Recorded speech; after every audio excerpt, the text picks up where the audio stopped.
बिस्मिल्लाहिर्रहमानिर्रहीम। अस्सलामुअलैकुम dear friends, Urdu story centre channel पर खुशामदीद। वीडियो शुरू करने से पहले हमारे चैनल को सब्सक्राइब करें और बेल बटन को भी जरूर दबाएं ताकि आप तक नई वीडियोस की नोटिफिकेशन पहुंचते रहें। पेश खिदमत है सोना घाट का पुजारी कहानी का अगला हिस्सा। मैं अपनी धुन में मस्त तेज तेज कदम उठाता आगे बढ़ता रहा। फिर एक जगह रुककर मैंने अपनी आंखें बंद कर ली और शिवजी महाराज का जंतर पढ़ने लगा। कुछ देर बाद मैंने आंखें खोल ली तो मुझे यूं महसूस हुआ जैसे मेरे शरीर की तमाम शक्ति सिमटकर मेरी आंखों में आ गई हो। मैंने पार्वती का नाम लेकर दोबारा आंखें मूंद ली तो मोहनलाल मेरी नजरों के सामने था। उस समय वो एक खूबसूरत और नाजुक बदन लड़की के साथ रंग रलियां मनाने में मसरूफ था। मोहनलाल को इस हालत में देखकर मेरा खून खोल उठा। बेख्तियार मेरी जुबान से निकला, पापी अब तेरे बुरे दिन आ चुके हैं। मैं तुझे ऐसा कष्ट दूंगा जिसे तू सारा जीवन याद रखेगा। मेरी जुबान से ये शब्द निकले ही थे कि मैंने मोहनलाल को चौंकते हुए देखा। वो खूबसूरत लड़की को एक झटके से दूर फेंककर गजबनाक अंदाज में खड़ा हुआ। मुझे इस बात पर कोई अचंभा नहीं हुआ कि मोहनलाल ने सैकड़ों मील दूर होने के बावजूद मेरी आवाज कैसे सुन ली थी। देवी और देवताओं के जाप करने के बाद पुजारियों के अंदर ऐसी शक्ति का पैदा हो जाना कि वो हजारों मील दूर से भी सब कुछ देख और सुन सके, कोई हैरत की बात नहीं थी। चुनाचे मैं देख रहा था कि मेरी आवाज सुन लेने के बाद मोहनलाल बिफरे हुए जख्मी दरिंदे की मानंद उठा और पुराने मंदिर के तहखाने में खड़ा बड़े गुस्से में अपने होंठ चबा रहा था। उसका भारी भरकम चेहरा खून की तमाज़त से तपकर दमकते हुए लोहे की मानंद सुरख हो गया था। अचानक उसने सैकड़ों मील दूर से मेरी तरफ खूंखार निगाहों से घूरते हुए कहा, कृष्ण कुमार, तुम भूल गए कि तुम यहाँ क्या कहकर गए थे। इतना कहकर मोहनलाल ने न जाने क्या मंत्र पढ़कर मेरी सिमत हाथ उठाया कि हमारे दरमियान स्याही की चादर तन गई। पुराने मंदिर के तहखाने का सारा मंजर तारीकी में गर्क हो गया। मैंने तिल मिलाकर आंखें खोल दी और पार्वती का शुभ नाम लेकर आगे बढ़ने लगा। बढ़ता रहा। मेरे जहन पर एक नामालूम सी मदहोशी तारी थी। मैं पार्वती के ध्यान में इतना मस्त था कि मुझे कुछ नजर नहीं आ रहा था। लेकिन जब ये कैफियत दूर हुई तो मैंने खुद को सोना घाट के उसी पुराने मंदिर के सामने खड़ा पाया जहां पहली बार मेरी और मोहनलाल की मुलाकात हुई थी। पुराने मंदिर को, जो मोहनलाल का मस्कन था, अपनी निगाहों के सामने देखकर मेरी आंखों से शोले निकलने लगे। मैं लपकता हुआ तहखाने में पहुंचा तो तहखाना खाली था। मैंने मोहनलाल के संदली ताबूत में झांका मगर वो वहां नहीं था। मुझे ख्याल हुआ कि शायद मोहनलाल मुझसे डरकर भाग गया है। मैं वापसी के इरादे से पलटा ही था कि ठिठक कर रह गया। सोना घाट का हट्टा कट्टा पुजारी तहखाने के दरवाजे पर सीना ताने खड़ा मुझे कहर आलूद नजरों से घूर रहा था। मुझे अपनी तरफ मुतवज्जा पाकर उसने ठहरे हुए लहजे में कहा, कृष्ण कुमार, तुम फिर मेरे सामने आ गए। मेरा ख्याल है कि एक बार सोच लो, इससे पहले कई बार तुम कष्ट उठा चुके हो। यदि तुम चाहो तो मैं तुम्हें फिर अपनी शक्ति का कोई नया तमाशा दिखाऊं। मैंने सर्द लहजे में सोना घाट के पुजारी को जवाब दिया, मोहनलाल, मैं तुम्हारी शक्ति जानता हूं, लेकिन तुम्हें मालूम है कि मैं अब पहले जैसा कृष्ण कुमार नहीं। अब वो बात भी नहीं जो पहले थी। हम दोनों यहाँ हैं और ये किस तरह मुमकिन है कि हम दोनों एक साथ इस संसार में रहें। अपनी शक्ति को आजमाओ। मैं तुमसे इंतकाम लेने और तुम्हें खत्म करने आया हूँ। मोहनलाल के होंठों पर मुस्कुराहट उभरी। वो कहने लगा, मुझे पता है कृष्ण कुमार कि अब शक्ति के मामले में तुम मेरे बराबर आ चुके हो। मुझे सब पता है और मैं खुद पसंद करता हूँ कि मोहनलाल जैसी शक्ति का कोई पुजारी इस संसार में रहे। मैं भी तुम्हें खत्म करना चाहता हूँ और मेरे लिए ये काम आसान है। तुमने कई मौकों पर मुझे आजमाया है।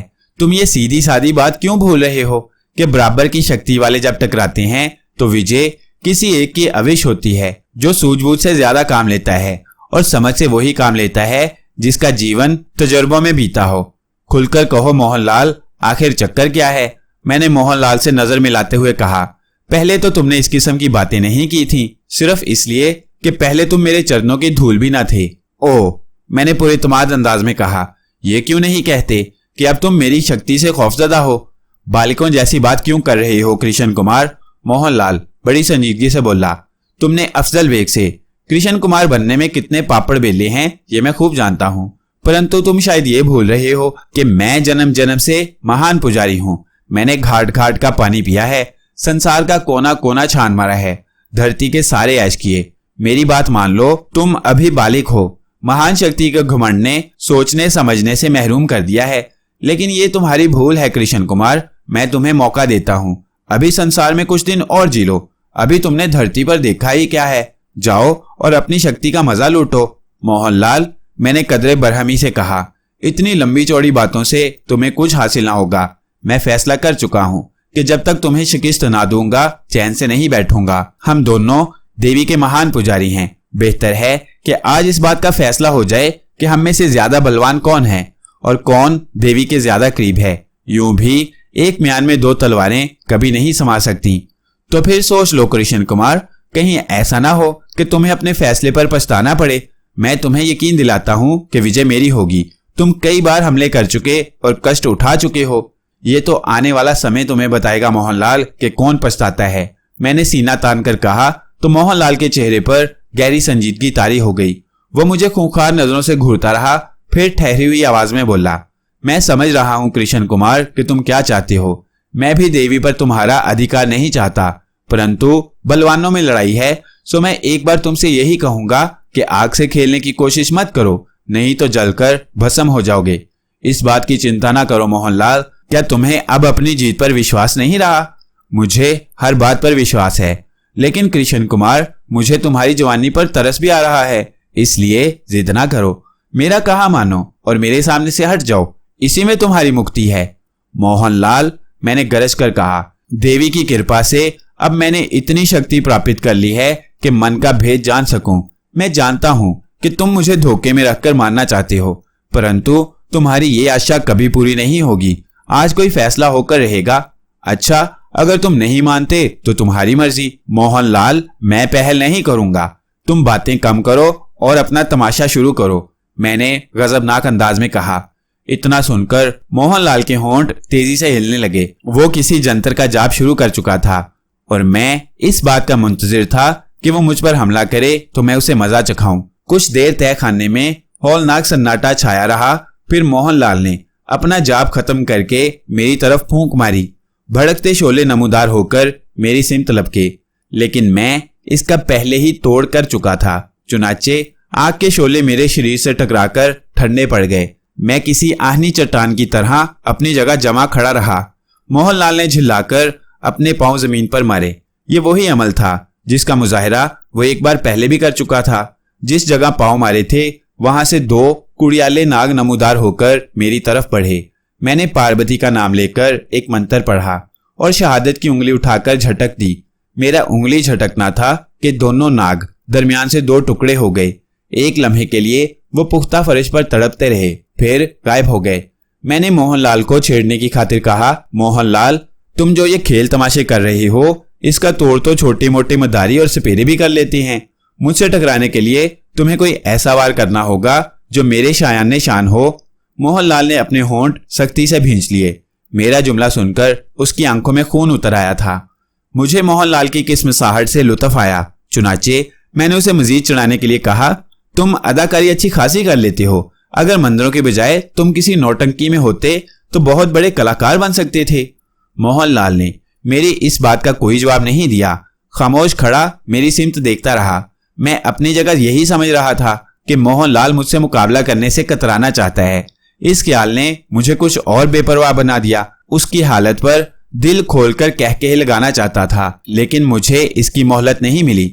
जिस जगह मैं खड़ा था वहां की छत से अचानक खोलते हुए बदबूदार पानी की बारिश शुरू हो गई। हमला इस कदर अचानक था कि मैं उसका कोई तोड़ ना कर सका। खुद को बचाने की खातिर तेजी से एक सिमत हटा, लेकिन इतनी देर में मेरे जिस्म पर लातादाद आबले पड़ चुके थे, जिनकी अजियतनाक तकलीफ ने मुझे दीवाना बना दिया। मैंने गुस्से की हालत में एक मंत्र पढ़कर फूंक मारी तो मेरे वीरों ने खून आशाम भेड़ियों के रूप में नमूदार होकर मोहनलाल को घेर लिया। मुझे विश्वास था कि अब मोहनलाल मेरे वीरों के हाथों नहीं बच सकेगा, मगर मोहनलाल ने एक जस्त लगाई और उछलकर भेड़ियों के निर्गय से निकल गया। दूसरे ही लम्हे उसने कोई मंत्र पढ़कर फूंका तो मेरे वीर आनन फानन जलकर भस्म हो गए। मैंने दूसरा हमला किया मगर वो भी कारगर न हुआ। तीसरी बार मैंने आगिम बित्याल का एक इंतहाई खतरनाक मंत्र पढ़ डाला। मंत्र का जाप जैसे ही खत्म हुआ, उसके वीर ने मोहनलाल की पुश्त से नमूदार होकर उसकी कौली भरी और उसे सर से बुलंद करके फर्श पर इतनी जोर से पटका कि मोहनलाल दर्द से चिल्ला पड़ा, लेकिन दूसरे ही लम्हे वो बिजली की तेजी से बल खाकर उठा और अपना बायां हाथ उठाकर मेरे बीर की तरफ छटक दिया। मेरे बीर ने बचाव की कोशिश की, लेकिन मोहनलाल के हाथ से निकलते हुए शोलों ने उसे जलाकर राख कर दिया। हम दोनों में देर तक इस तरह मारका आराई होती रही। हम दोनों एक दूसरे पर जंतर मंतर आजमाते रहे। तहखाने में कभी खतरनाक जानवरों की आवाजें गूंजने लगती तो कभी आग के शोले बुलंद होने लगते। रात गुजर गई, मगर दोनों में से कोई किसी को शिकस्त नहीं दे सका। हमने नफ्सियाती लड़ाई भी की। मैं मोहनलाल को और वो मुझे डराता रहा, खौफजदा करता रहा। सुबह तक हम थक चुके थे। अलग सुबह मैंने जल्दी से एक दूसरा मंत्र पढ़ना शुरू कर दिया, लेकिन कबल इसके कि मैं अपना जाप पूरा करता, मोहनलाल ने पलटकर इंतहाई तेजी से मुझ पर वार कर दिया।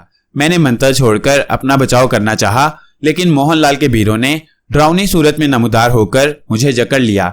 उनकी गिरफ्त इस कदर सख्त थी कि मेरा दम घुटने लगा। मुझे अपनी पसलियां टूटती हुई महसूस हो रही थीं। मैंने इस तकलीफ को भूलकर तोड़ करने के लिए एक मंत्र पढ़ना चाहा, लेकिन मोहनलाल मेरे इरादे को भांप चुका था। उसने तेजी से अपने सीने का एक बाल तोड़कर मेरी तरफ उछाल दिया। इसके बाद जो कुछ हुआ वो मेरे लिए हैरत अंगेज था। मेरे होंठ इस तरह एक दूसरे से चिपक कर रह गए थे जैसे उन्हें सी दिया गया हो।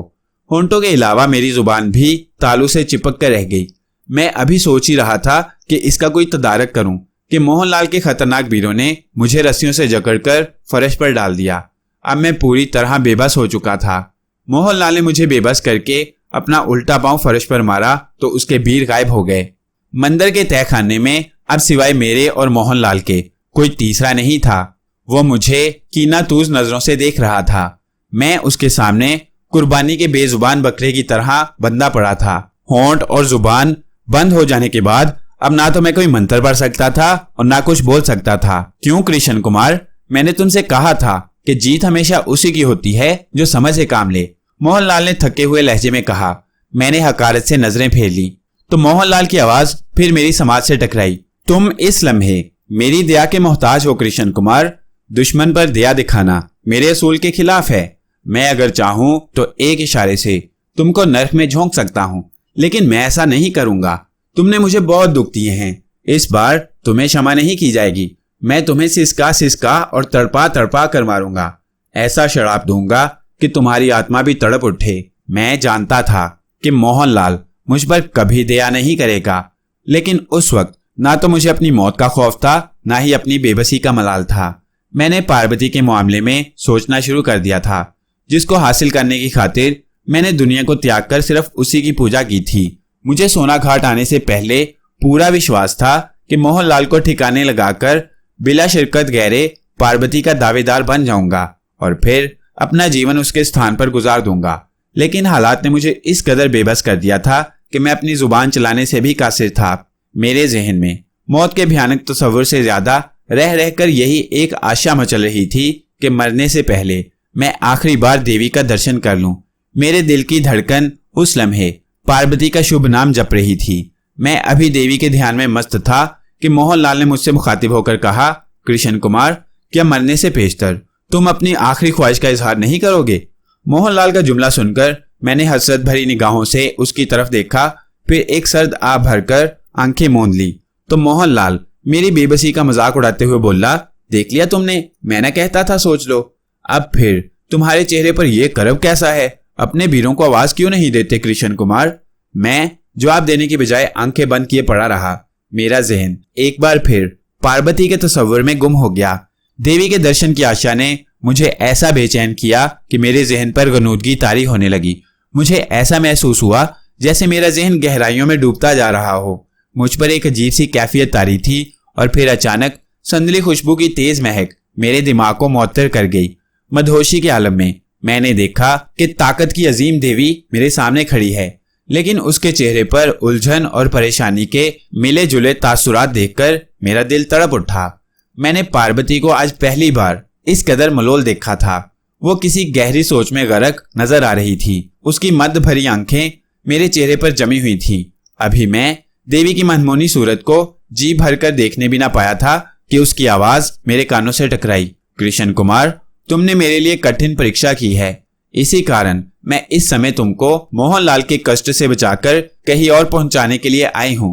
परंतु कल क्या होगा वो तुम्हारे भाग्य में लिखा जा चुका है, इस लिखे को कोई नहीं मिटा सकता। पार्वती देवी के इस जुमले के बाद मेरा जहन अंधेरों में डूबता चला गया।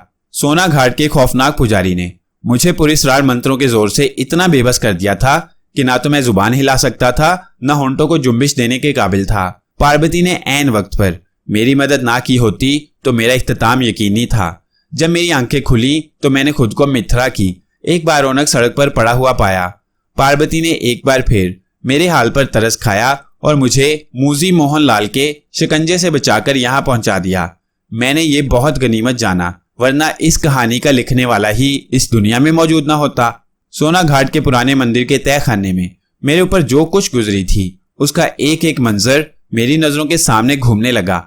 मगर मुझे इस बात पर बड़ी हैरत थी कि ताकत की अजीम देवी शिव शंकर महाराज की धर्म पत्नी, गणेश देवता की खालिक अरोमा, भैरवी, अमिस्का, सती, काली और दुर्गा जैसी मुतअद्दिद वस्फी अस्मा की हामिल पार्वती जब मुझ पर मेहरबान थी तो फिर आखिर वो कौन सी ताकत थी जो मुझे मोहनलाल के मुकाबले में हमेशा शिकस्त से दो चार करती थी?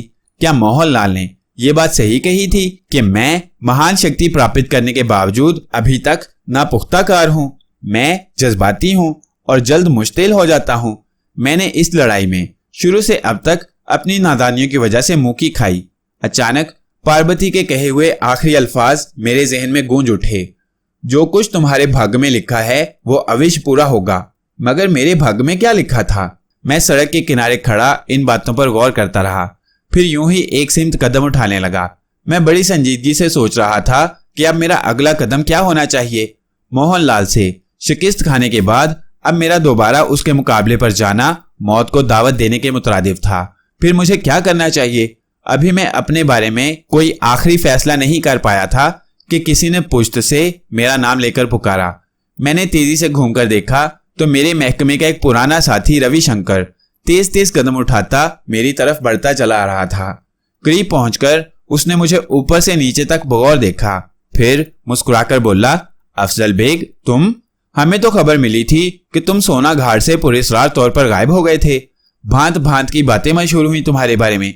कुछ मित्रों ने तो ये तक मशहूर कर दिया कि तुम सोना घाट के महान पुजारी मोहनलाल जी महाराज से टकराने के लिए पुराने मंदिर के तहखाने में गए थे, लेकिन पुजारी महाराज की आत्मा ने तुम्हें जान से मार डाला। कहाँ रहे इतने दिन? मेरी कहानी बड़ी तवील है शंकर, कभी इत्मीनान से सुनाऊंगा। मैंने सर्द आह भरकर जवाब दिया। फिर पूछा, तुम सुनाओ, कैसी गुजर रही है? भगवान की दया है, रविशंकर ने संजीदगी से कहा। फिर मेरे चेहरे के तासुरात बगौर देखता हुआ बोला, क्या बात है अफजल बेग, तुम मुझे इस समय कुछ व्याकुल नजर आते हो। हाँ, आजकल मैं कुछ परेशान हूँ। मिथरा कब आना हुआ? आज ही आया हूँ, मैंने रूखे लहजे में कहा। एक जरूरी काम था। ठहरे कहाँ हो? रविशंकर के इस सवाल पर मैं कोई जवाब न दे सका। मेरा जहन बुरी तरह उलझा हुआ था। रविशंकर ने मुझे खामोश देखा तो मुस्कुराकर कहा, मित्रों से क्या पर्दा अफजल बेग, मैं देख रहा हूं कि तुम परेशान हो। मेरा गरीब खाना हाजिर है, तुम जब तक चाहो आराम से रह सकते हो, चिंता की कोई बात नहीं। रविशंकर ने ज्यादा इसरार किया तो मैं उसके साथ जाने को तैयार हो गया। मुझे खुशी थी कि सुकून से कुछ दिन गुजारने का बंदोबस्त हो गया। रास्ते भर रविशंकर इधर उधर की बातें करता रहा और मैं अपने बारे में उसे गोलमोल जवाब देता रहा। घर पहुंचकर उसका रवैया कुछ और नरम हो गया। अगर मैं आम हालात में रविशंकर से मिला होता तो इस बात पर यकीनन मुझे ताज्जुब होता कि रविशंकर, जो महकमे में इंतहाई बदमिजाज, अक्खड़ और बदगुफ्तार अफसर मशहूर था, मुझसे इस कदर मेहरबानी से क्यों पेश आ रहा है। लेकिन उस वक्त मेरा जहन मुंतशिर था, इसलिए मैंने इन बातों की तरफ कोई खास तवज्जो न दी। मैं उसके खूबसूरत ड्राइंग रूम में बैठा बातें करता रहा कि अचानक रविशंकर ने बड़ी संजीदगी से पूछा, मैंने ये भी सुना है कि तुम अफजल बेग से कृष्ण कुमार बन गए हो, क्या ये सच है? हाँ, मैंने आहिस्ता से कहा। क्या ये भी सच है कि तुमने मोहनलाल जी महाराज से मुकाबले की ठान ली थी? मैंने चौंक कर एक नजर रविशंकर पर डाली, फिर नजरें नीची करके सोचने लगा कि आखिर इन बातों का इल्म इसे कैसे हो गया। अभी मैं इस सवाल का जवाब सोच ही रहा था कि दूसरा सवाल किया गया, किस विचार में गुम हो कृष्ण कुमार? मुझे ऐसा महसूस हुआ जैसे मेरे सर पर छत आन पड़ी हो। वो आवाज रविशंकर की नहीं थी। मैंने तेजी से नजरें उठाई तो बौखला गया। रविशंकर के बजाय उस वक्त मेरे सामने सोना घाट का हट्टा कट्टा पुजारी मोहनलाल होंठों पर तंजिया मुस्कुराहट लिए पूरे दबदबे के साथ बैठा हुआ था। तुम? मैं घबराहट में उठकर खड़ा हो गया। मुझे यूं लगा जैसे कोई भयानक ख्वाब देख रहा हूं, लेकिन यह हकीकत ज्यादा देर बरकरार न रह सकी। मैं समझ गया कि मोहनलाल ने अपनी शक्ति के जोर से रविशंकर का रूप धारकर मुझे अपने चुंगल में फांसने की कोशिश की है। घबराओ नहीं कृष्ण कुमार, मोहनलाल ने मुस्कुराते हुए बड़े दोस्ताना लहजे में कहा। हम दोनों अब महान शक्ति के मालिक हैं, मगर मैं तुम्हारी तरह बुज़दिल नहीं हूं। हमें बलवानों की तरह एक दूसरे का मुकाबला करना चाहिए। मैं अगर चाहता तो तुम्हें सड़क पर अचानक ही खत्म कर देता, परंतु ये बात एक महान पुजारी को शोभा नहीं देती। इस कारण मैं तुम्हें रविशंकर के रूप में यहाँ ले आया हूँ। व्याकुल मत हो, आराम से बैठकर बातें करो। मुकाबला तो हमारा तुम्हारा होना ही है। मोहनलाल, मैंने जी कड़ा करके कहा, मैं तुम्हारे रास्ते से हट जाता हूँ। क्या यह मुमकिन है? फिर वही बालिकों जैसी बातें। कृष्ण कुमार, अब इन बातों का समय बीत चुका है। ये फैसला तो अब अवश्य होगा कि देवी का महान सेवक कौन है, परंतु इससे पहले तुमसे यह जरूर पूछूंगा कि तुम किस मंत्र का जाप करके मेरी नजरों से ओझल हो गए थे।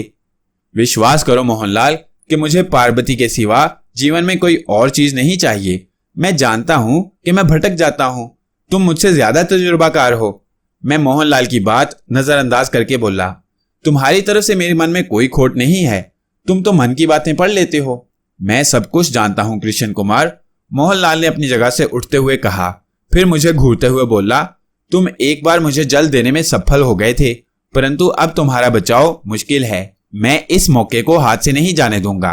मोहनलाल के तेवर बता रहे थे कि वो मुझसे हर कीमत पर लड़ने पर आमादा है और पूरी तरह तैयार होकर आया है। मैं पूरी तरह उसके बिछाए हुए जाल में फंस चुका था। फरार होने के तमाम रास्ते बंद हो चुके थे। मेरी अकल जवाब देने जा रही थी। मुझे एतराफ है कि मैं उसके बराबर की शक्ति का मालिक होने के बावजूद उससे खौफजदा था। बुज़दिलों की तरह मारा जाना मुझे मंजूर न था। सिवाय इसके कोई दूसरा चारा न था कि मैं चारों नाचार मुकाबले के लिए तैयार हो जाता। चुनाचे मैंने बिगड़े हुए तेवर से सोना घाट के पुजारी की आंखों में आंखें डालकर कहा, मोहनलाल, तुम जानते हो कि हम दोनों की लड़ाई में कोई एक जरूर मारा जाएगा। मैं तुम्हें मौका देता हूं कि एक बार फिर अपने फैसले पर गौर कर लो, कहीं बाद में तुम्हें पछताना ना पड़े। इसकी चिंता मत करो कृष्ण। ना ना ना, जब दो बलवान युद्ध करते हैं तो विजय केवल एक ही की होती है, मोहनलाल ने मजाहिया लहजे में जवाब दिया, जैसे मुझे वो हकीर समझ रहा हो। शीशे का बाल उस समय तक नहीं मिट सकता जब तक उसे चकनाचूर न कर दिया जाए, और इसलिए मैं तुम्हें कभी क्षमा नहीं कर सकता। मैंने फिर कुछ और ना सोचा। पार्वती का नाम लेकर एक मंत्र का जाप किया और मोहनलाल की तरफ फूंक मारी। मोहनलाल ने अगर फुर्ती से काम ना लिया होता तो वो यकीनन इस गार में दफन हो जाता जो मेरे मंत्रों के बीरों ने उसके नीचे पैदा कर दिया था। बिजली की तरह वो चमककर उछला और जमीन में नमूदार होने वाले गार से दूर हो गया। उसकी आंखों में खून उतर आया था। मैंने दूसरा वार किया, तीसरा, चौथा, लेकिन मोहनलाल उन्हें भी बचा गया। इसके साथ ही उसने किसी मंत्र का जाप करके अपनी गर्दन जोर से झटकी। मेरी किस्मत अच्छी थी कि मैंने मोहनलाल को गर्दन छटकते देखकर ही जस्त लगाई और एक तरफ हो गया। अगर एक पल की भी देर होती तो मेरा जलकर राख हो जाना यकीनी था। मोहनलाल के भीड़ कड़कती बिजली की तरह उस जगह टूट पड़े थे जहां मैं खड़ा था। मैंने जवाबी हमला किया, लेकिन मोहनलाल जो अब पूरी तरह मोहतात था, बड़ी ही खूबसूरती से मेरा वार बचा गया। मुझे जितने जंतर मंत्र याद थे मैंने एक एक करके तमाम मोहनलाल पर आजमा डाले, लेकिन मोहनलाल बराबर अपना बचाव करता रहा।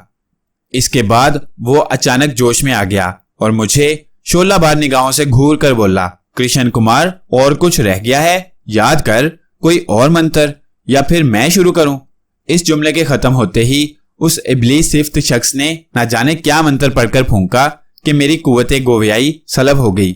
साथ ही मेरे जिस्म के अंदर जैसे आग के शोले भड़क उठे, जिनकी शिद्दत से निढाल होकर मैं जमीन पर गिरकर लौटने लगा।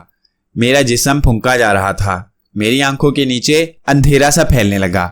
अभी मैं इस कैफियत से दो चार था कि मोहनलाल ने गरज कर कहा, क्यों कृष्ण कुमार, अब तुम अपने बचाव के लिए क्या कोई उपाय करोगे?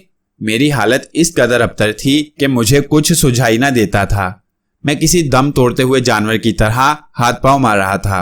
मेरे हलक में जैसे सैकड़ों कांटे पड़ गए थे। मौत का तस्वर करके मेरे कर्ब में इजाफा हो रहा था। अपनी महान शक्ति से काम क्यों नहीं लेते कृष्ण कुमार? मोहनलाल ने कहकहा लगाते हुए कहा। अगर देवताओं पर से विश्वास उठ गया है तो अपने पीर पैगंबरों को आवाज दो, शायद वो इस समय तुम्हारे काम आ जाएं। मोहनलाल के इस जुमले ने मेरे जहन को तड़पा दिया। एक अरसे बाद मुझे इस बात का शिद्दत से ख्याल आया कि कभी मैं मुसलमान था लेकिन अब हिंदू बन गया हूँ। मैंने हसरत भरी नजरों से मोहनलाल की सिमत देखा लेकिन जुबान से कुछ न कह सका। उस वक्त ना तो मुझे पार्वती का ध्यान आया ना ही देवताओं का ख्याल उभरा। मैं बड़ी बेबसी की हालत से दो चार जमीन पर पड़ा हाथ पांव मार रहा था। मेरी जिस्मानी कुव्वत हर लम्हा जैसे घटती जा रही थी। मोहनलाल सीना ताने खड़ा मुझे हकारत भरी नजरों से देख रहा था। ऐसा महसूस हो रहा था जैसे मेरी कसम पुरसी पर उसे रूहानी खुशी हासिल हो रही हो। बताओ कृष्ण कुमार, मैं तुम्हारे साथ क्या सलूक करूं? जो तुम कहो वही करूं? मोहनलाल ने फातिहाना अंदाज में कहा, फिर बुड़बुड़ाने लगा। मौत? मगर ये तो कोई सजा न हुई। हाँ, वो उछल कर बोला, मैं तुम्हें मौत के घाट उतारने की बजाय अंधा और लंगड़ा करके आजाद कर दूंगा ताकि तुम सारा जीवन भिखारियों की तरह संसार में मारे मारे फिरो। मौत के सर्द हाथ हर लम्हे अपना हल्का मेरे लिए तंग करते जा रहे थे। मुझे सोना घाट के पुजारी की आवाज कहीं दूर से आती महसूस हो रही थी। मोहनलाल ने मुझसे जो कुछ कहा था मैं उसके तस्वुर ही से बिलबिला उठा। उस मूजी ने मेरे लिए जो सजा तजवीज की थी इससे तो बेहतर था कि वो एक ही वार में मुझे जान से मार डालता। मैं चाहता था कि मोहनलाल के आगे हाथ जोड़कर उससे प्रार्थना करूं कि वो मुझे कष्ट देकर खत्म कर दे। मुझे अपनी बेचारगी पर बड़ा रोना आया। काश मैं इस झगड़े में ना पड़ता, मैं एक सीधा सादा मुसलमान रहता। मौत के इस दर्दनाक वक्त में मुझे अपना माजी याद आया, शुरू से आखिर तक के तमाम वाकयात। मुझे अपनी माँ का चेहरा नजर आया, अपने बाप का, मेरी उदास माँ और गमजदा बाप।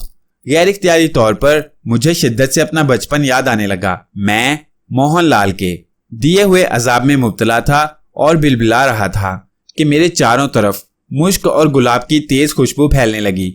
उसके झोंकों ने मुझे मदहोश कर दिया। मेरे रगो पैं में होने वाली जलन रफ्ता रफ्ता कम होने लगी। मुझ पर एक अजीब सी गनूदगी तारी होने लगी और फिर एक आवाज मेरे कानों में गूंजी, उठो अफजल बेग, आंखें खोलो। मोहनलाल की गंदी कुव्वत मेरी मौजूदगी में तुम्हारा कुछ नहीं बिगाड़ सकेगी। यकलख्त मुझे ऐसा लगा जैसे मेरी जायल होती हुई कुव्वत दोबारा मेरे जिस्म में लौट आई हो। मैं हिम्मत करके तेजी से उठा। वो मर्दाना और शफीक आवाज किसकी थी मैं ये ना जान सका, लेकिन ये देखकर मुझे जरूर हैरत हुई कि सोना घाट का पुजारी पागलों की तरह दीदे फाड़े चारों तरफ बुखला बुखला कर देख रहा था। अचानक उसने बड़ी खौफनाक और बुलंद आवाज में कहा, कृष्ण कुमार, तुम जहां कहीं भी हो मेरे हाथ से नहीं बच सकोगे। राक्षस, मैं अब तुम्हें बड़ी बेदर्दी से मारूंगा। मुझे बड़ी हैरत थी कि मेरे सामने होते हुए भी मोहनलाल मुझे देखने से कासिर है। अचानक मुझे ख्याल आया कि मुमकिन है देवी ने अपने किसी सेवक को मेरी सहायता के लिए भेजा हो। मुश्क और गुलाब की खुशबू बदस्तूर मेरे तरफ फैली हुई थी। इस ख्याल के जहन में उभरते ही मैं लपक कर मकान से बाहर निकला और बेतहाशा भागने लगा। मुझे विश्वास था कि अब जबकि पार्वती मुझ पर मेहरबान है, दुनिया की कोई शक्ति मेरा कुछ नहीं बिगाड़ सकती। खुशबू का झोंका बराबर मेरे साथ था। मैं मंजिल का तयन किए बगैर दौड़ता रहा, और तेज और तेज, और फिर मुझे ऐसा महसूस हुआ जैसे मैं हवा में तैर रहा हूँ। मेरे जहन पर गनूदगी का गलबा तारी होने लगा। ना जाने मैं कब तक चलता रहा, कितने दिनों में भागता रहा। मेरी हालत पागलों जैसी थी। मुझे याद है कि जब मैं दम लेने के लिए रुका तो मुझे ये देखकर सख्त ताज्जुब हुआ कि मैं हफ्तों चलते चलते भागते भागते बनारस में अपने दोस्त जवाद अली के घर के सामने खड़ा हुआ हूँ। मेरे जहन ने कहा कि ये सब देवी की कृपा के कारण हुआ है। मैं दिल ही दिल में देवी का शुक्रिया अदा करता हुआ जवाद अली के घर में दाखिल हो गया। जवाद उस वक्त घर पर ही था। मुझे अचानक देखकर दौड़कर लिपट गया और बोला, अफजल बेग, तुम इस वक्त अचानक आ गए। यकीन करो मैं उस रोज से बहुत मुस्तरिब था जिस रोज पुलिस तुम्हें गिरफ्तार करके ले गई थी। तुम्हारा इशारा पाकर मैं चला तो आया, लेकिन मेरा ज़मीर बराबर मुझे मलामत कर रहा था। तुम बताओ तुम्हारे ऊपर क्या गुजरी। इसके बाद मैं तुम्हें एक खुशखबरी सुनाऊंगा। जवाद, मैं इस वक्त बहुत ज्यादा परेशान हूँ। मैं हफ्तों से मुसलसल पैदल चल रहा हूँ। इस वक्त तुम मुझसे कोई बात मत करो। मैंने झुंझलाकर कहा।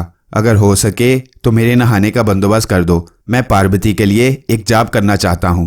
अफजल बेग, जवाद ने बुरा सा मुंह बनाकर कहा, क्या तुमने वाकई ये फैसला कर लिया है कि अब तुम हमेशा अपने मजहब से दूर रहोगे? मैं तुम्हारा दोस्त हूँ और सच्ची बात कहूँगा कि मुझे तुम्हारा ये रूप कतन पसंद नहीं। जवाद, धर्म की बातों को तुम मुझसे ज़्यादा नहीं समझ सकते। देवी देवताओं की शक्ति महान है। मुझे मालूम है अफजल बेग कि तुम बहुत दूर जा चुके हो, लेकिन मैं इतना ज़रूर कहूँगा कि तुमने गलत रास्ते का इंतखाब किया है। मेरा अकीदा है कि इस्लाम एक मुकम्मल मजहब है। खुदा के सिवा कोई काबिल परस्तिश नहीं। तुम बहक गए हो अफजल बेग। मेरे दोस्त, ये तुम्हें क्या हो गया है? मैं मुस्कुराकर उसकी बात टालता रहा, फिर बोला, हाँ, ये बताओ कि वो खुशखबरी क्या थी? अफजल बेग, तुम्हारे जाने के बाद कलकत्ते में तुम्हारी बड़ी धूम मची। वो तवाइफ तो रेशा खत्मी हो गई। मैं एक बार तुम्हारी अदम मौजूदगी में उसके यहाँ गया। वो मुझसे इस कदर मुतासिर व मरूब हो गई थी कि मैंने जूं ही उससे उसकी ज़िंदगी को छोड़ने और अपने साथ शादी करने को कहा। अफजल बेग, हैरत है, वो 2-3 मुलाकातों के बाद तैयार हो गई और मैं लड़ झगड़ कर उसे अपने घर ले आया। मैंने उससे निकाह किया और अब वो तुम्हारी भाभी की हैसियत से इस घर में मौजूद है। उसकी तो ज़िंदगी बदल गई है। वो 5 वक्त नमाज पढ़ती है और बाकायदा पर्दा करती है। सच जानो, मेरी ज़िंदगी में खुशियाँ लौट आई हैं। मैं उससे बेहद मोहब्बत करता हूँ और वो मुझसे। ये सब तुम्हारी बदौलत हुआ है, वरना मैं तो बहुत मायूस ज़िंदगी गुजार रहा था। अच्छा, तो ये बड़ी हैरत अंगेज़ खबर है, मगर वो इस कदर जल्द कैसे राज़ी हो गई? वो तो तुमसे नफरत करती थी। हाँ, मगर प्यारे, लगन सच्ची हो तो सख्त से सख्त दिल भी बदल जाते हैं। मैं उसके पास गया और उसकी मौजूदा ज़िंदगी के बुरे अवाकिब की तरफ तवज्जो दिलाई और कहा, तुम्हारे हुस्न की ज़िंदगी चंद रोज़ा है, इसके बाद अंधेरे तुम्हारे मुकद्दर में हैं। बात चूंकि दिल से कही गई थी, इसलिए उसकी समझ में आ गई और वो अपनी साबका ज़िंदगी पर लानत भेजकर मेरे साथ चली आई। वो बहुत अजीम है अफजल बेग। मुझे खुशी है कि मैंने एक औरत को पाबंदे शरा किया। मैंने उसे मुसलमान बनाया और अब वो मेरे दिल की रानी है। जवाद ने जोशीले अंदाज में कहा, जैसे वो कोई मुबल्लिगे दीन हो। जवाद, जाप के बाद मैं भाभी से मिलूंगा। तुम मेरे लिए नहाने का पहले बंदोबस्त कर दो, इसके बाद तफसील से बातें होंगी। और सुनो, मेरे जाप में मखल ना होना, चाहे मुझे कितने दिन गुजर जाएं। जवाद देर तक मुझे नसीहतें करता रहा, लेकिन मैंने उसकी किसी बात पर कोई ध्यान ना दिया। पार्वती की महान शक्ति के सामने तमाम शक्तियां हीच मालूम होने लगी थीं। चुनाचे मैंने जवाद की बातों को नज़रअंदाज करके जल्दी से स्नान किया और बाहर की बैठक को अंदर से बंद करके देवी के लिए जाप शुरू कर दिया। मुझे विश्वास था कि जब तक मैं जाप में मगन रहूंगा, मोहनलाल मेरा कुछ नहीं बिगाड़ सकेगा। इसके अलावा मैं पार्वती के दर्शन से अपने मन की प्यास भी बुझाना चाहता था। मैं कितने दिनों का भूखा प्यासा देवी के लिए जाप करता रहा, मुझे याद नहीं। बहरहाल, जब मैंने जाप खत्म किया तो ताकत की अजीम देवी पार्वती मेरे सामने खड़ी थी। संदली खुशबू की तेज महक मेरे दिलो दिमाग को मुअत्तर कर रही थी। वही जलाल, वही दबदबा, वही तमक्कनत। पार्वती मेरे सामने थी। मैं आलमे बेखुदी में देवी के दर्शन कर रहा था। मुझे इस बात पर ताज्जुब था कि पार्वती के हसीनो जमील चेहरे पर वो पहले जैसी शगुफ्तगी क्यों नहीं है जो मैं हमेशा देखता था। उस वक्त वो किसी सोच में गर्क थी। कुछ देर तक मेरे कमरे में मुकम्मल खामोशी रही। फिर पार्वती की आवाज़ मेरी समाज से टकराई, जैसे घंटियां बज उठी हों, जैसे फिजा में किसी ने मौसीकी घोल दी हो। कृष्ण कुमार, तुमने मन की गहराइयों से मेरे दर्शन की आशा की थी, इसलिए मैं तुम्हारे सामने मौजूद हूं। परंतु जो कुछ तुम्हारे भाग्य में लिखा है वो अवश्य पूरा होगा।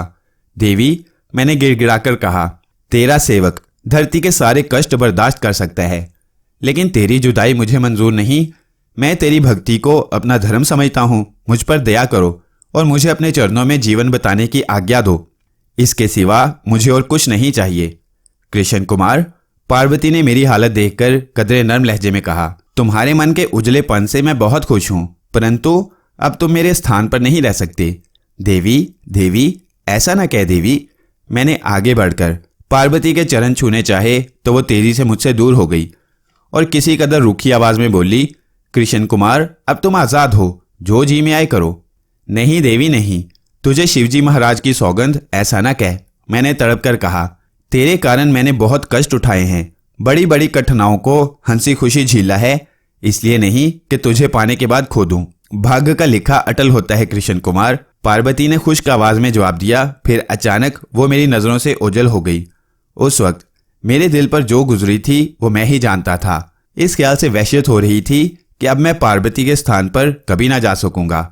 मेरा जिस्म लरजने लगा। मैं चीखने लगा दीवानों की मानिंद। मेरी आंखों से बेतहाशा आंसू रवां थे। मेरी चीखों पुकार सुनकर दरवाजे पर किसी ने जोर से दस्तक देनी शुरू कर दी। मैंने उठकर दरवाजा खोल दिया। जवाद ने मुझे सर से पांव तक बगौर देखते हुए पूछा, इतने दिनों तक तुम बैठक में बंद क्या करते रहे? मैंने कई बार दरवाजा खटखटाया लेकिन कोई जवाब ना मिला। और ये तुमने अपनी क्या हालत बना रखी है? तुम रो क्यों रहे हो? तुम अपनी भाभी से भी नहीं मिले। मुझे मेरे हाल पर छोड़ दो जवाद, तुम इन बातों को नहीं समझ सकते। मैंने बुझी आवाज में जवाब दिया तो जवाद चिरागपा हो गया। अफसल बेग, अब तक तुमने अपनी मनमानी कर ली, लेकिन अब मैं तुमको गलत रास्ते पर नहीं चलने दूंगा। एक सच्चे दोस्त की हैसियत से मेरा फर्ज है कि तुम्हें गलत रास्ते पर चलने से रोकूं। जवाद ना जाने क्या कुछ बकता रहा। मैंने उसकी बात पर कोई ध्यान नहीं दिया और देता भी कैसे, जबकि पार्वती के फिराक के तस्वुर ने मुझे नींद मुर्दा कर दिया था। मैं अपने ख्यालों में डूबा, आसमान को तक रहा था कि जवाद की कर्मनाक चीख ने मुझे चौंका कर रख दिया। मैंने उसकी तरफ नजरें घुमाकर देखा तो शशदर रह गया। जवाद दोनों हाथों को अपने गले पर रखे खौफनाक आवाज में चिल्ला रहा था। उसके चेहरे पर शदीद करब नजर आ रहा था। उसकी आंखें हलकों से उबली पड़ रही थीं। कबल इसके कि मैं कुछ समझ सकता, जवाद किसी कटे हुए शतीर की तरह फर्श पर ढेर हो गया। एक लम्हे तक वह मौत से जान बचाने की कोशिश में हाथ पांव मारता रहा। फिर उसका जिस्म अकड़ गया। मेरा अजीज दोस्त मर चुका था। जवाद की बीवी उसकी हौलनाक चीख सुनकर दौड़ी हुई अंदर आई और उसकी हालत देखकर बैन करने लगी। वह मुझसे बुरी तरह लिपट गई। इन्हें क्या हो गया साधु महाराज, इन्हें क्या हो गया? वो अपना सर पीटने लगी। मैं इन्हें आपसे लूंगी। मैं सकते के आलम में खड़ा अपने दोस्त की लाश को आंखें फाड़े देख रहा था कि एक गरजदार आवाज उभरी, कृष्ण कुमार, अब संसार की कोई शक्ति तुम्हें मेरे हाथों से नहीं बचा सकती। मैंने नजरें उठाकर देखा तो मोहनलाल अपने हैबतनाक चेहरे के साथ मेरे सामने खड़ा था। मुझे ये समझने में देर न लगी कि जवाद के अचानक मरने में किसका हाथ है। मेरे दोस्त का कातिल इस वक्त मेरी नज़रों के सामने मौजूद था। मैं एक लम्हे के लिए भूल गया कि मोहनलाल 2 बार मुझे बेबस कर चुका है। सिर्फ एक ही ख्याल मेरे जहन में कचोके लगा रहा था, मोहनलाल जवाद का कातिल है। मेरी रगों में दौड़ने वाले खून की हिद्दत तेज हो गई। मेरी आंखों में खून उतर आया। मैंने बड़ी नफरत से मोहनलाल की आंखों में आंखें डालकर कहा, मोहनलाल, बलवान कभी धोखे से किसी पर वार नहीं करता।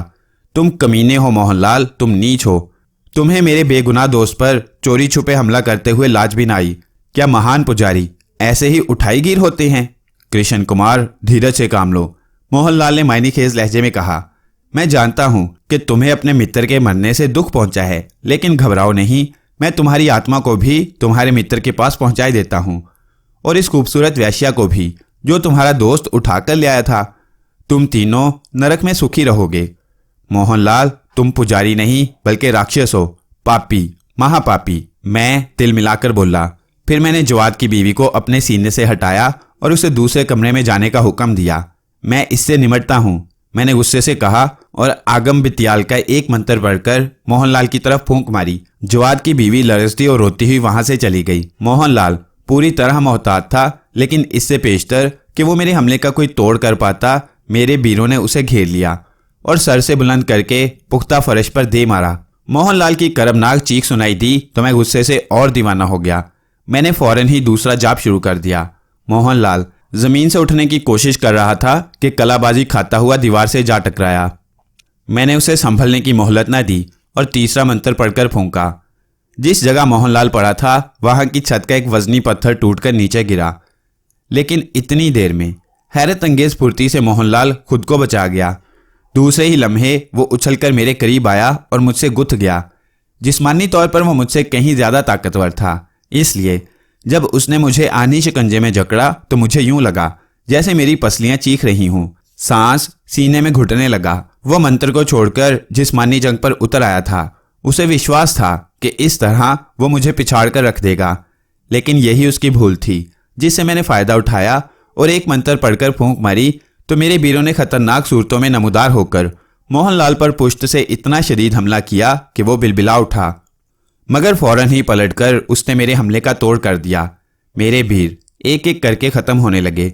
मोहनलाल गजबनाक अंदाज में किसी शेर की तरह धाड़ रहा था। जवाद की मौत ने मुझे इस कदर मुतासिर किया था कि मैं भी अपने आपे में नहीं था। मैंने अभी उसकी नौजवान बीवी की आफजारी देखी थी। मैंने तय कर लिया था कि अब मोहनलाल से दो टोक फैसला करना जरूरी है, एक आखिरी मार का। चुनाचे मैं अपनी जगह किसी आहनी चट्टान की माने जमा खड़ा रहा।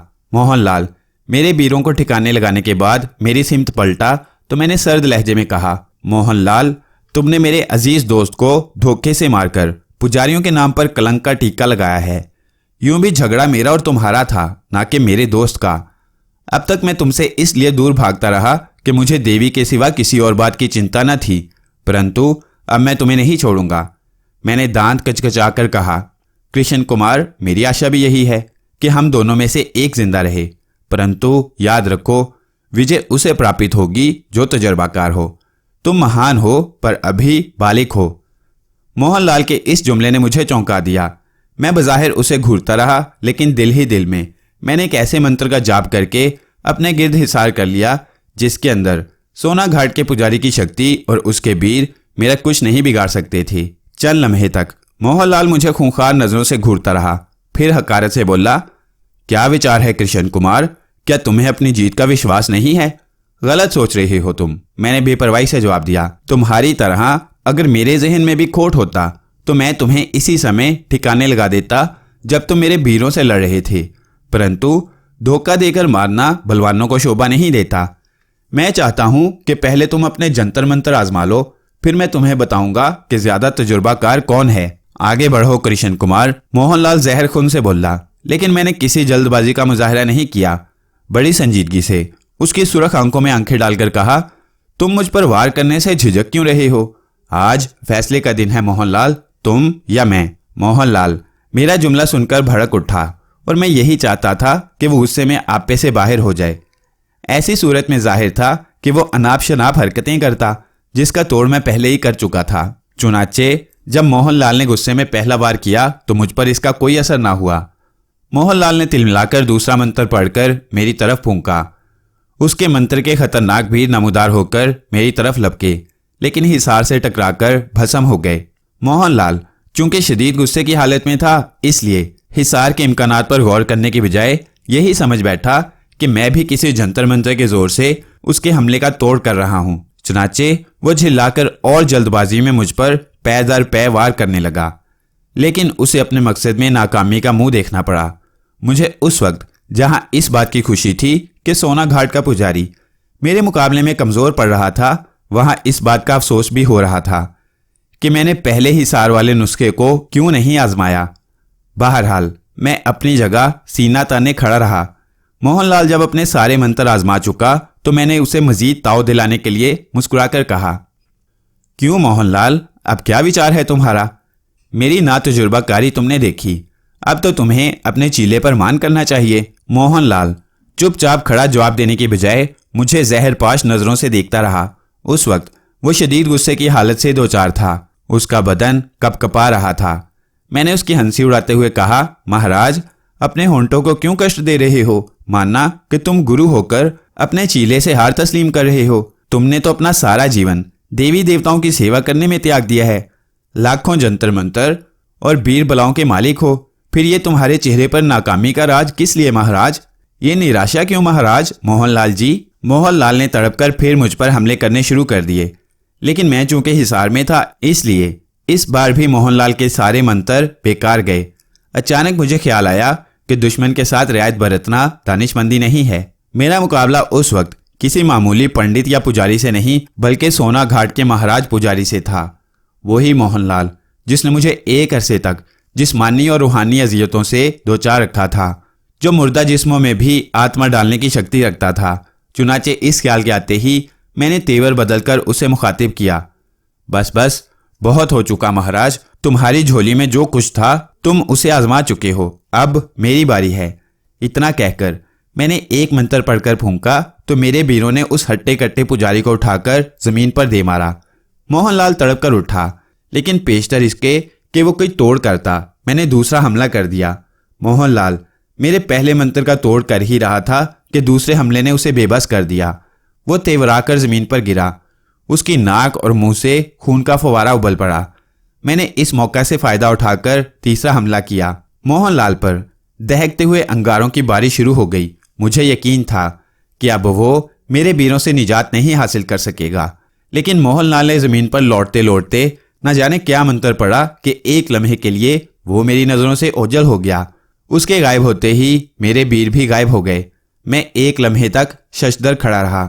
मोहनलाल के गायब हो जाने का मतलब यही था कि वो वक्ती तौर पर मुझसे डरकर भाग गया है, लेकिन यह जरूरी नहीं था कि वो आइंदा भी मुझसे खौफजदा रहेगा। चुनाचे फौरी तौर पर मैंने यही फैसला किया कि उसे जितनी जल्दी मुमकिन हो सके ठिकाने लगा दिया जाए, मुबादा वो कोई तैयारी कर सके।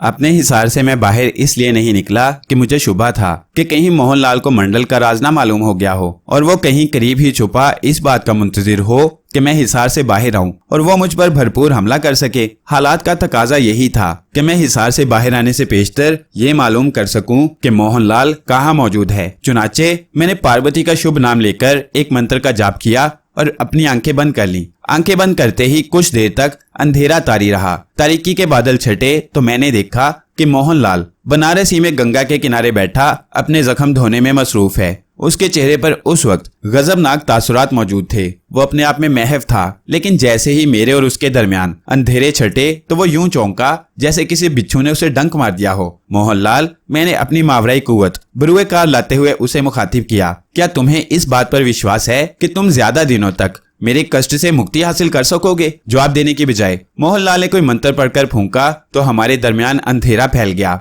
मुझे एक बार फिर बड़ी शिद्दत से अपनी हमाकत का एहसास हुआ। अगर मैंने उसे मुखातिब करने की बजाय खामोशी से जा लिया होता तो अपने मकसद में बआसानी कामयाब हो सकता था, लेकिन उसे चौकन्ना करके मुझसे यकीनन भूल हो गई थी। कुछ देर तक मैं अपने किए पर पछताता रहा। फिर मैं हिसार से बाहर आया और उस सिमत चल दिया जहां मैंने मोहनलाल को देखा था, मगर जैसा कि मुझे यकीन था मोहनलाल मुझे वहां नहीं मिला। मैंने एक बार फिर वही अमल किया जिसके जरिए मोहनलाल को देख चुका था। हालांकि मुझे कतई उम्मीद नहीं थी कि मैं अपने इरादे में कामयाब हो सकूंगा, लेकिन ये देखकर मुझे खुशी हुई कि मेरा अमल जाया नहीं हुआ। मोहनलाल इस वक्त पुराने मंदिर में बैठा किसी जाप में मसरूफ था।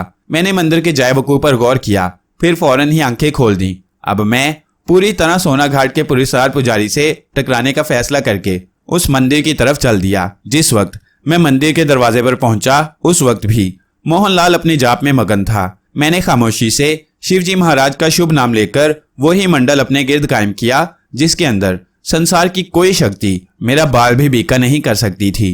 खुद को महफूज करने के बाद मेरा जी चाहा कि एक ही बार में मोहनलाल का काम तमाम कर दूं, लेकिन मेरा ज़मीर इस पर आमादा न हुआ। चुनाचे मैंने मोहनलाल को ललकार कर सर्द लहजे में कहा, उठो महाराज, तुम्हारा बुरा समय आ चुका है। अब कोई जाप या जंतर मंतर तुम्हारे काम नहीं आएगा। मोहनलाल मेरी आवाज सुनकर फौरन उठ खड़ा हुआ। उसकी आंखों से शोले उबल रहे थे। पुतलियों के अंदर गंदे बीरों का शैतानी रक्स जारी था। वो मुझे हैरत से देख रहा था। मैंने उसे अपनी बर्तरी का एहसास दिलाने की खातिर कहा, क्या देख रहे हो महाराज? मैं वही कृष्ण कुमार हूँ जिसको तुम अंधा और लंगड़ा करके संसार में भीख मांगने पर मजबूर कर देने के सपने देखते थे। कृष्ण कुमार? मोहनलाल किसी खून आशाम दरिंदे की तरह चीख उठा, मैं तुम्हें ऐसा कष्ट दूंगा कि देवताओं की आत्मा भी तड़प उठेगी। मैंने तुझ जैसे पापी पर अब तक दया करके भूल की थी, परंतु अब देवी की शक्ति भी तुझे मेरे हाथ से नहीं बचा सकती। मोहनलाल गुस्से में अनाप शनाप बकता रहा। उसने देवी को भी बुरा भला कह दिया। मैं जो देवी का सच्चा सेवक था मोहनलाल की बातों को बर्दाश्त न कर सका और आग बगोला होकर मैंने एक मंत्र पढ़कर उसकी जानिब फूंक दिया। मेरा फूंकना था कि सोना घाट का पुजारी उछलकर सर के बल नीचे गिरा और कर्मनाक अंदाज में धाड़ने लगा। पेशतर इसके कि वो अपने बचाव का कोई उपाय करता, मैंने दूसरा बार किया। मोहनलाल पर दहकते शोलों की बारिश शुरू कर दी। उसकी दिलदोज चीखें सुनकर मेरा दिल भी लरज उठा।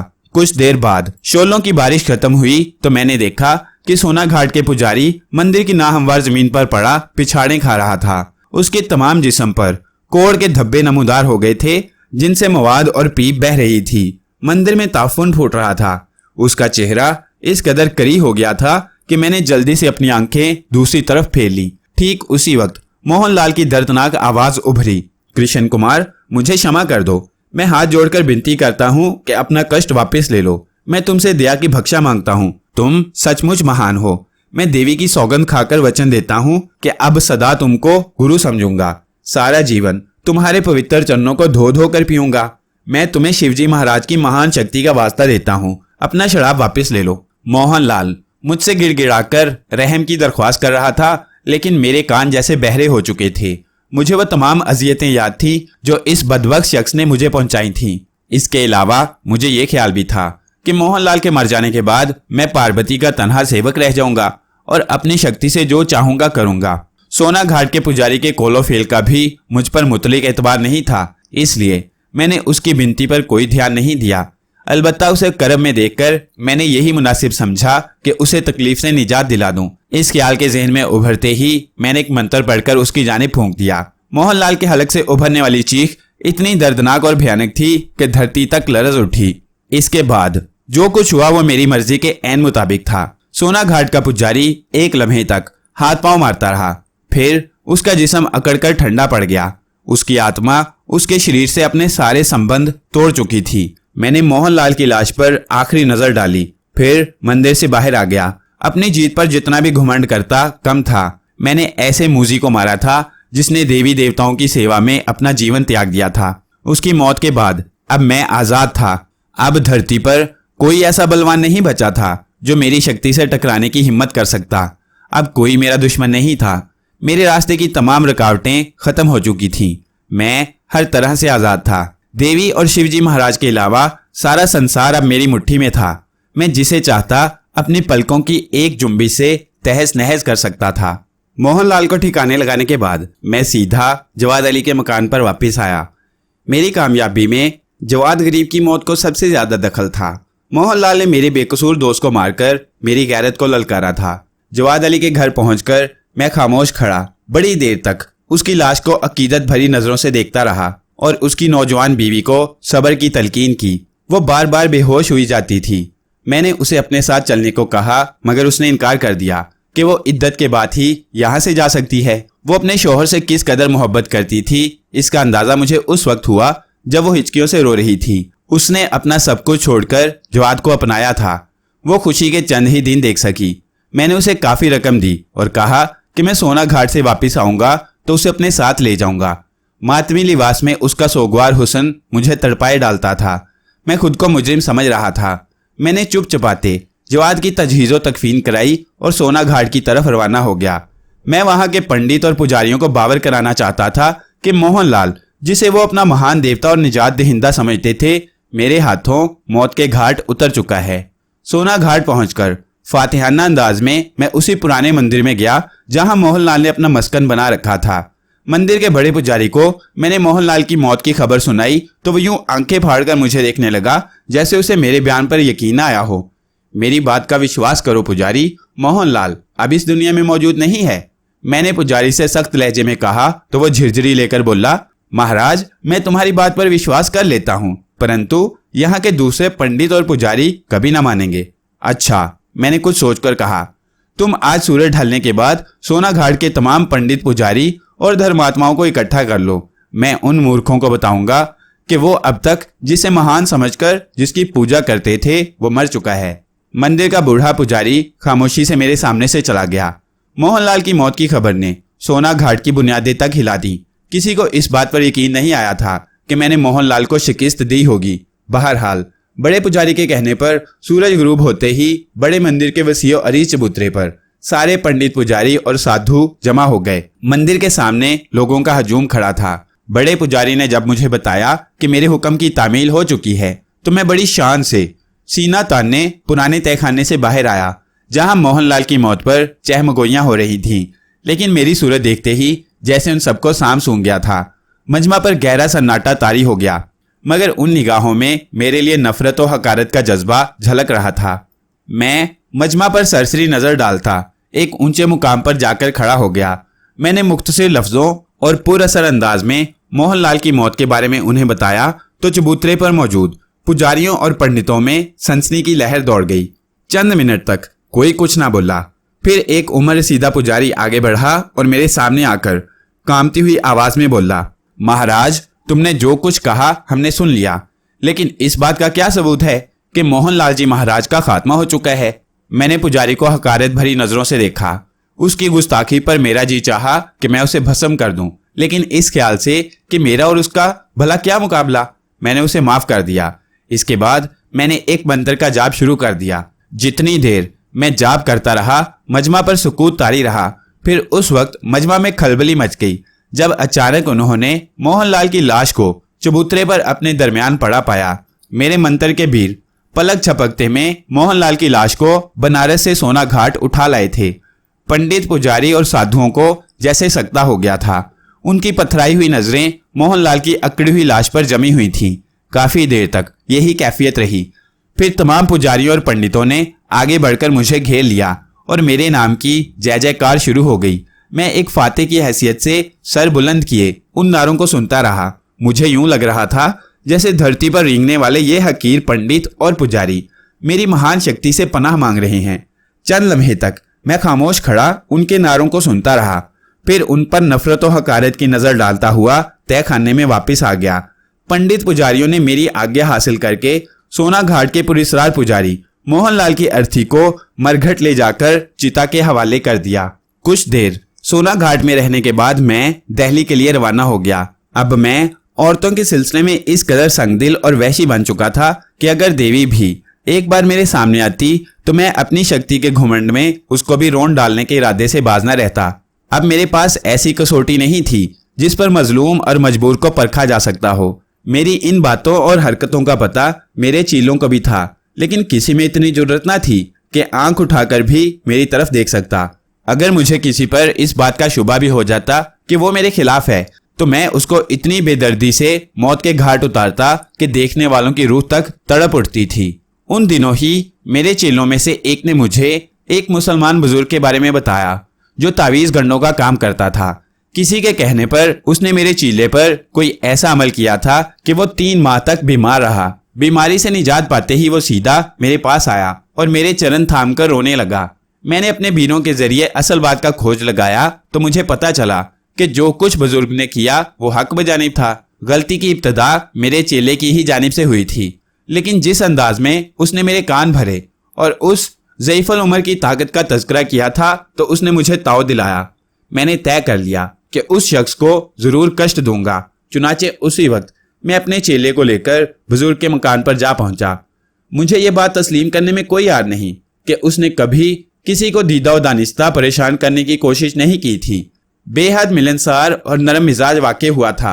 मुझे बिफरा देखकर भी उसकी पेशानी पर कोई बल नहीं आया, बल्कि उसने बड़ी नरमी से मुझे समझाते हुए कहा, कृष्ण कुमार, अगर तुम महान शक्ति के मालिक हो, खुदा और भगवान पर यकीन रखते हो तो यकीन करो कि मैंने तुम्हारे चीले के साथ जो सलूक किया वो हक बजानिब था। उस वक्त मैं तैश के आलम में था, इसलिए मैंने उस नेक मर्द की सुनी अनसुनी कर दी और गरज कर बोला, बुढ़े, क्या तुझे ये पता नहीं था ये पुजारी कृष्ण महाराज का चेला है? गुस्से को थूक दो कृष्ण कुमार, गुस्सा हराम होता है। उस नेक बुजुर्ग ने मुझे नरमी से समझाते हुए कहा, तैश की हालत में इंसान सही और गलत का फैसला नहीं कर पाता। बकवास मत कर बुड्ढे। मैंने हकारत से घूरते हुए फैसला कुन लहजे में कहा, तुझे अपने किए की सजा जरूर मिलेगी। सजा और जजा खुदा के हाथ में है कृष्ण कुमार। इंसान की क्या मजाल कि वो खुदा की मर्जी के खिलाफ एक कदम भी उठा सके। मेरी मानो तो तुम ठंडे दिल से इन बातों पर गौर करो। क्या अजब है कि कल तुम्हें शर्मिंदगी का एहसास हो जाए। अपराधी, तेरी ये मजाल कि तू मेरे लिए ऐसे शब्द इस्तेमाल कर रहा है। मैंने गरज कर जवाब दिया। फिर एक मंत्र पढ़कर उसकी सिमत फूंक मारी तो मेरे भीरों ने पलक झपकते में उसे जलाकर राख कर डाला। मुझे इस बात का इल्म नहीं था कि उस नेक मर्द की लड़की बराबर वाले कमरे से तमाम बातें सुन रही है, लेकिन जब उसने बाप को मरते देखा तो चीखती चिल्लाती कमरे में आ गई। मैंने उसे करीब से देखा तो वो गुलाब के किसी फूल की तरह तरोताज़ा और शादाब नजर आई। वो एक सुरख रंगत की मासूम लड़की थी। मैंने हाथ के इशारे से चेले को बाहर जाने की हिदायत की और खुद आगे बढ़कर उस लड़की की कलाई थामी और उसे घसीटता हुआ दूसरे कमरे में ले गया। लड़की जो अपने बाप के गम में पागल हो रही थी, मेरा नापाक इरादा भांपकर दीवानी हो गई।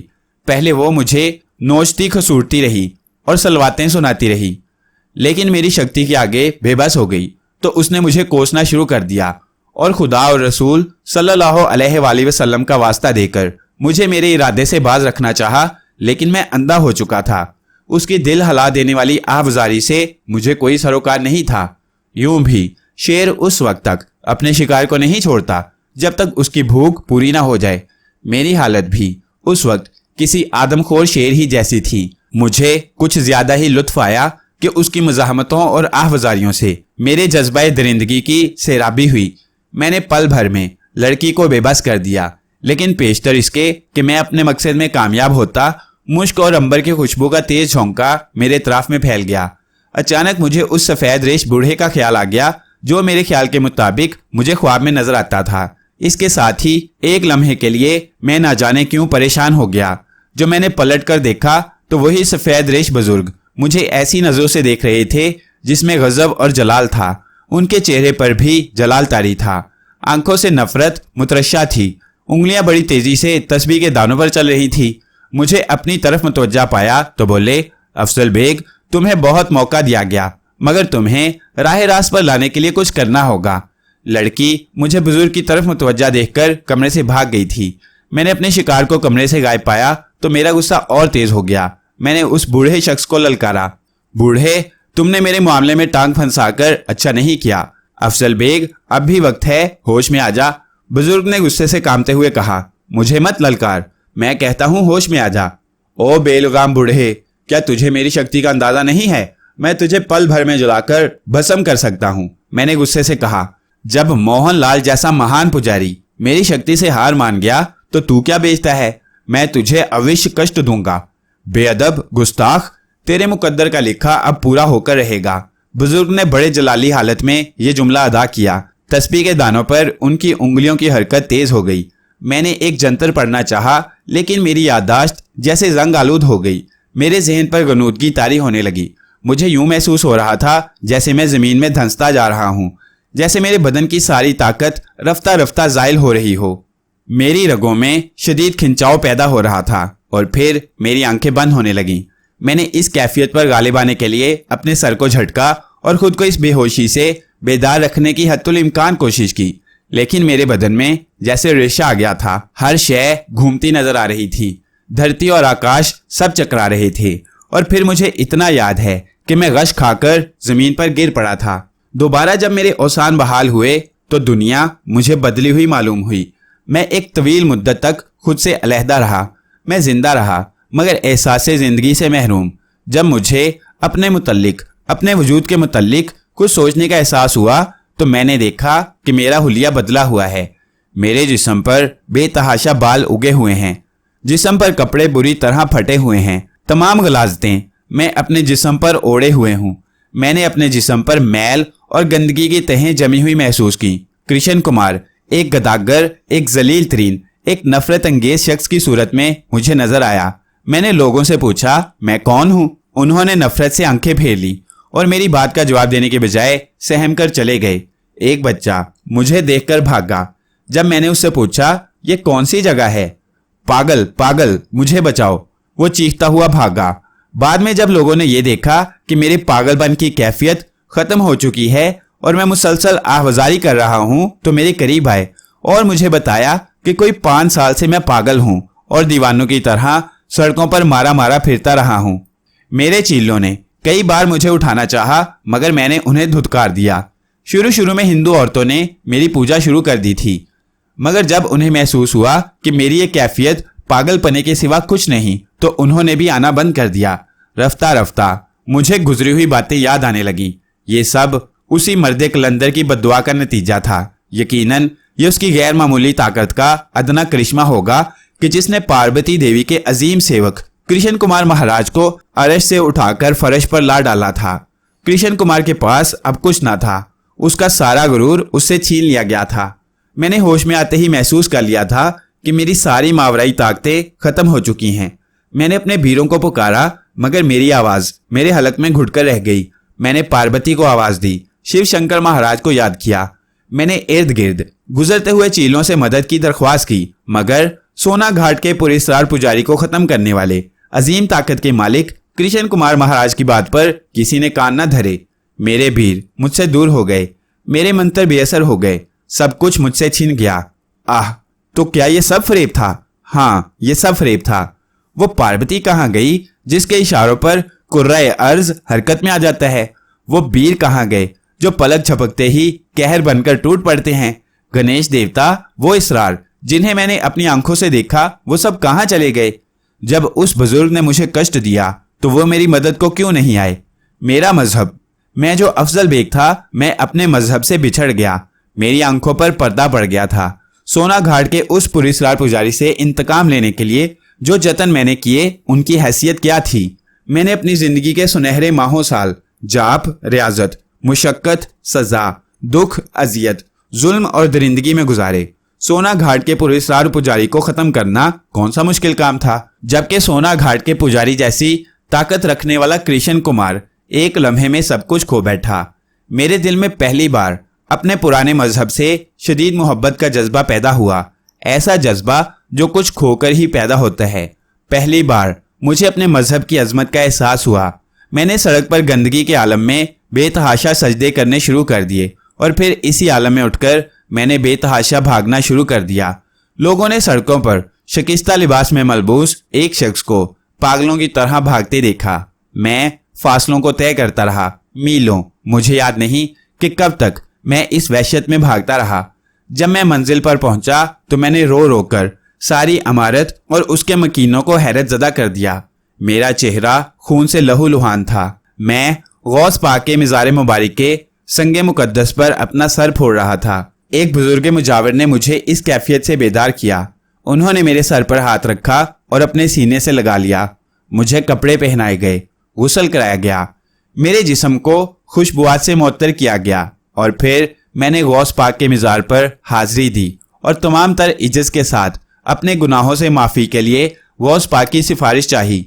कितने मौके आए जब मुश्क और अंबर की खुशबू और उस खिजरे मंजिलत बुजुर्ग ने मुझे समझाने की कोशिश की, मगर मेरे मुकद्दर में तो रुसवाइयाँ लिखी थी।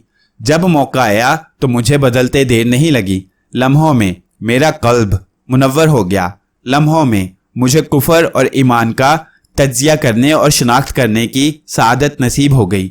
इन वाक़यात को आज 40 बरस से ज़्यादा गुजर चुके हैं। इस अरसे में मैंने उन बुजुर्ग को तलाश करने की खातिर दिल्ली का कोना कोना छान मारा। हिंदुस्तान में औलिया कराम के मिज़ारात पर हाजिरी दी, लेकिन दोबारा कभी वो मर्द कलंदर मुझे कहीं ना मिल सका जिसने कुफर की राह से हटाकर मुझे ईमान की दौलत से सरफराज किया था। पार्वती, वीर, मंदिर, गणेश देवता, पुजारी, निर्मला, देवदासियां, वो दुनिया अजीब थी। वो हकीकत कितनी तल्ख थी। मैं जहां जहां गया और जिस जिस आलम में गुजरा, दुनिया के कम ही इंसान ऐसी गैर मामूली कैफियतों से दो चार हुए होंगे और दुनिया के कम ही इंसानों को अपने गुनाहों पर इतनी नदामत हुई होगी जितनी मुझे है।